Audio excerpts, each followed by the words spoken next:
From Sophie Graydon's sudden passing by suicide, but it can really get into your mind and really begin to affect you, to Mike Thalassides' heartbreaking hanging. I definitely could have been more of a gent. These are the Love Island tragedies that shocked the world, starting with Sophie Graydon. A standout contestant from season 2, Sophie captured hearts with her charm, confidence, and authenticity. She made history on the show as the first openly bisexual islander and formed the program's first same-sex couple with Katie Salmon. But behind the confident smile and playful persona, Sophie struggled mentally. I'm just struggling with everything. And on June 20, 2018, tragedy struck when her boyfriend, Aaron Armstrong, found her hanging at her family home in Medburn, Ponteland at just 32 years old. Shocking toxicology tests showed she took a combination of alcohol and cocaine in high doses that makes people 16 times more likely to commit suicide, meaning Sophie likely would not have acted as she did without these, making her death all the more tragic. Worse, the grief didn't stop there, and it seems like the news struck Aaron harder than anyone else. And just a day after this heartfelt social media post, more bad news followed. Aaron was also found by suicide, with alcohol and cocaine involved once again. This led to even more shock from fans and the public, who weren't even done mourning Sophie, though some found a small comfort in the fact that they still had each other. Rest in peace. You had a great life, and I hope you're enjoying now with your girlfriend too. Sophie's passing also led to an outpouring of grief and tributes from her Love Island family, including her former partner on the show, Katie Salmon, who said, "Your smile will be remembered forever. Too young, too sweet, too kind. I'm sending all my love to everyone who's had the pleasure of ever being in her company." In the end, Sophie Graydon's story highlights the dangers of substance abuse. And just as Sophie's story shocked fans and sparked conversations about mental health, Caroline Flack's tragic experience showed just how relentless and unforgiving the pressures of fame can be. A household name long before Love Island, Caroline was known for her warmth, quick wit, and ability to connect with audiences, from hosting I'm a Celebrity, Get Me Outta Here Now to The Extra Factor. But it wasn't until 2015 that she became a central figure in one of the UK's biggest reality TV hits. Love Island has never been the same. Caroline Flack was surrounded by photographers as she arrived at court accused of assaulting her boyfriend. This was despite her boyfriend, tennis player Lewis Burton, describing her as the most lovely girl and being tired of the lies and abuse aimed at his girlfriend. But public pressure only kept growing. Let's not act like she was 100% innocent. And in December of that same year, Caroline was forced to make a difficult decision, stating, "In order not to detract attention from the upcoming series, I feel the best thing I can do is to stand down for Series 6. After stepping down as host, Caroline tried to show the world she was doing okay. On Instagram, she shared photos of herself spending time with loved ones, even posting a heartfelt message about mental health on Christmas. But behind the smiles, things weren't as calm as they appeared. When it was confirmed that Caroline's trial would go ahead, the attention and pressure around her began to build again, until February 15, 2020, when fans received shocking news. The 40-year-old TV presenter of Love Island, Caroline Flack, has died.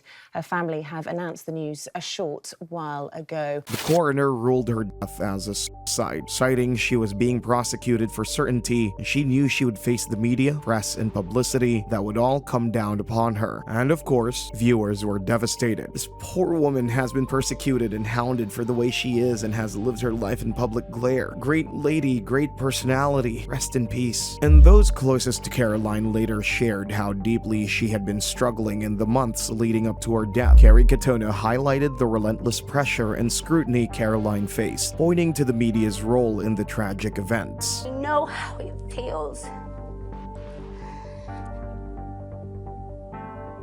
to feel that low. And when someone reaches out to you like that, and I felt I've not helped her enough because of idiotic people on social media trying to get a headline, trying to get more followers. I don't think they understand the impact that it has on somebody's mental health.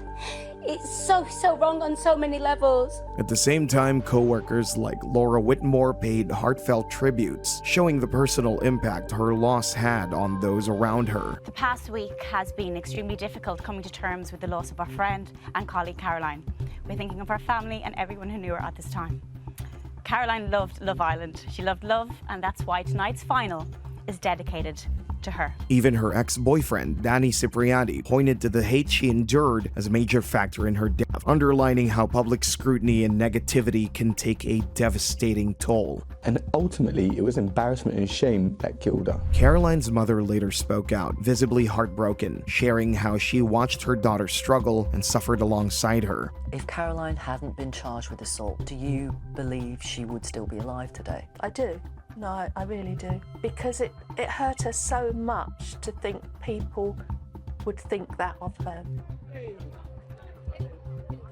But she wasn't someone that would assault someone. Nevertheless, Caroline Flack's legacy lives on through the joy she brought and the conversation she sparked about mental health, media responsibility, and the need for kindness, reminding us that every headline hides a human being deserving of empathy. And so Caroline's story stayed with viewers. But years before, Mike Thalassides was already facing his own struggles under the spotlight. In 2017, Mike joined the third series of Love Island. Entering the villa on day 12, he quickly caught the attention of viewers and fellow contestants alike. Mike is very, very attractive. And this wasn't just about looks. Known affectionately as Muggy Mike, his charm, confidence, and playful personality made him stand out, drawing fans to his authenticity. Behind that confident exterior, he could laugh freely, connect deeply, and show genuine empathy toward others in the villa. But life in the villa came with its own pressures, as the intense environment of constant filming and scrutiny from both co-stars and viewers created stress that often went unseen by the audience. You know, I didn't fancy her, and it's a TV show, so it seems like everyone's out to get you some of the times. Like, people want to see you slip up constantly. So I feel like, yeah, if I don't like you and I'm not really trying to get to know you, then you're not really going to see, you know, my best side. Still carrying the weight of his villa experiences, Mike continued his television career after leaving, appearing on the fourth series of Celebs Go Dating in 2018. He went in searching for love and showed the same openness that had won fans over on Love Island. But despite his efforts, things didn't go his way on the show.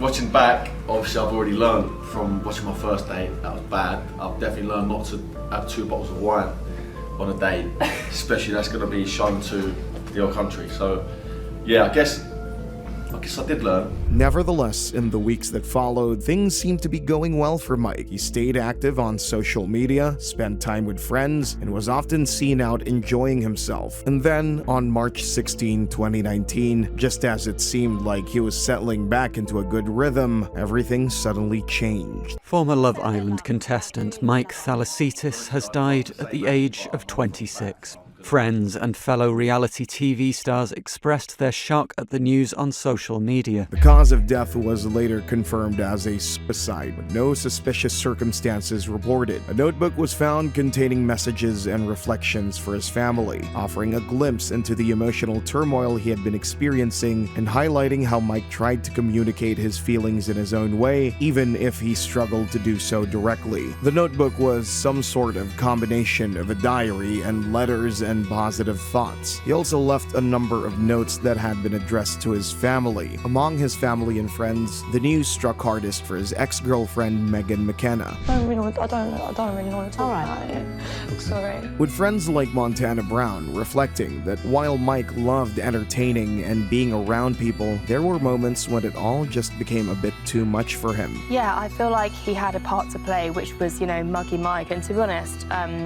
I see people online saying, oh, you shouldn't call him that. And I do think he actually quite enjoyed his name for what it was. Right. Because, Chris Hughes actually said that, don't you? Yeah, exactly. And I feel like he got a lot of jobs based on that name, and it kind of gave him a bit of a buzz.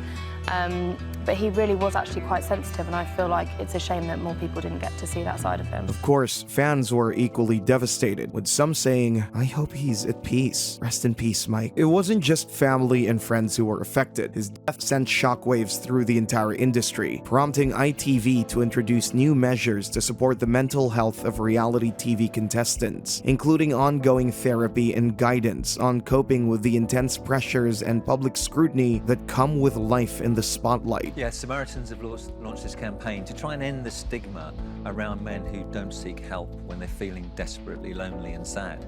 And this is on the back of the tragic news about Mike Thalassitis this week, who took his own life. Proving that though his life was tragically cut short, his warmth, humor, and authenticity continued to resonate with fans, inspiring conversations about care and understanding and the human side of public life, earning comments like, "I never knew I could produce so many tears for a man I never even knew." And while Mike's story was a wake-up call about the hidden costs of fame, he wasn't the only star to face those struggles. Paul Denan's journey showed just how unforgiving the spotlight can be. Paul, known for his role in Hollyoaks, starred on Celebrity Love Island in 2005 and 2006, and later in Celebrity Big Brother in 2017. I'm Paul Denan, and I can be a bit of a loose cannon, a little bit crazy, a little bit wild. I'm there to make good TV, baby. But despite how carefree he acted on those shows, substance abuse was a long-term challenge for Paul. He openly battled addictions to cocaine, Dean, and other substances, entering rehab many times and spending more than £1 million British on these treatments. The boys were having the beers and the this and the that, and you know, all blokes like a little beer and stuff, and it all just came in the forefront of just me thinking, oh yeah, it'd be nice to just have one. Who did you get close to in there then? Sean. Okay. And he was like, you know, my actor buddy. So like we did this film called De Niro, and basically it's a game where he says a film, I say an actor, then he's like great with directors and producers that I don't even know, and then the people that lose, you spell out the word De Niro if you lose, and we kept doing that, and it kept taking my mind off things. Also, Derek was amazing. In addition to his addiction, Paul also struggled with the isolation that came with his public life. And suddenly I'm like crawling to the, you know, like the diary room, which is like called the beach hut. Right. And I'm crawling in the middle of the night, like literally crying. Like, help me, I don't know what's wrong, shaking, shivering, sweating. And they're like, oh dear. Like, and they just knew. They just thought, fuck, we've got someone withdrawing. I can't sit with that, because it's that washing machine head that really becomes, you know, like regret. Like we say, you know, like the past is depression, the future is anxiety, but the now is the now. It was all right. The present's all right. So be in the present, and that. But despite these challenges, he retained a deep capacity for kindness and empathy. And even with Caroline, you know, she was a friend that had my back in a way, because she really wanted me on that new Love Island when they brought Love Island back. What a down-to-earth lad, giving his fans the scare of their lives in June 2024. What did you overdose on? I came out of a rehab in South Africa, and when I got back, so the psychiatrist had put me on all these antipsychotics and told me that I had bipolar and all this shit, which wasn't true. They blew me up on these pills, and I was there for months, and I didn't want to be there.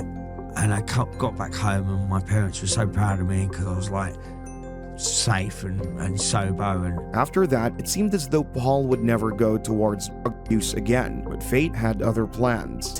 Of a cocktail of drugs, according to the Avon's Coroner's Court in England, per the BBC. A coroner said during the May 28th inquest that low levels of heroin, cocaine, methadone, codeine, pregabalin, and zypiclone were found in Denan's system. This cocktail included heroin, methadone, pregabalin, cocaine, tropiclone, and benzodiazepines. The coroner ruled his death as a misadventure, noting that there was no evidence of intentional harm. In the aftermath of his passing, Paul's mother, Beverly Denan, spoke about the devastating loss. Paul helped so many people from all walks of life, but just couldn't help himself in the same way. And his fans agreed. A really genuinely nice bloke, reminding viewers that behind the entertainment, there are very real human experiences, emotions, and heartbreaks. Now, if you like this video, feel free to subscribe or watch my other similar video here.